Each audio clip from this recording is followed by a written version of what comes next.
السلام علیکم ورحمۃ اللہ وبرکاتہ۔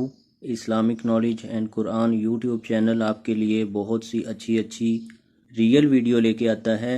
اگر آپ ان ویڈیوز کو لائک کرتے ہیں تو چینل کو سبسکرائب ضرور کریں اور ساتھ بیل آئیکن کو بھی پریس کریں تاکہ ہر نئی آنے والی ویڈیو کا نوٹیفیکیشن آپ کو فوری ملتا رہے۔ تو آئیے آج کی ویڈیو کا آغاز کرتے ہیں اللہ رب العزت کے بابرکت نام کے ساتھ۔ بسم اللہ الرحمن الرحیم۔ افضل الذکر یعنی ذکر جو انسان کرتا ہے اس میں سب سے افضل ذکر کون سا ہے؟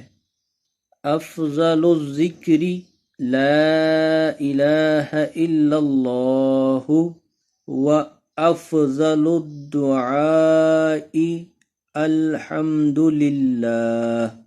ترجمہ: بہترین ذکر لا الہ الا اللہ ہے اور بہترین دعا الحمد للہ کہنا ہے۔ تشریح: بہترین ذکر لا الہ الا اللہ دین اسلام کی بنیاد ہے۔ اس کے لیے بہترین ذکر لا الہ الا اللہ کا اقرار و اظہار ہے اور سب سے بہتر دعا اللہ تعالی کی نعمتوں کا اعتراف اور اس کا شکر ادا کرنا ہے۔ آج کی ویڈیو اگر اچھی لگے تو اس کو لائک اور شیئر ضرور کرنا تاکہ سب کا فائدہ ہو۔ السلام علیکم ورحمۃ اللہ وبرکاتہ۔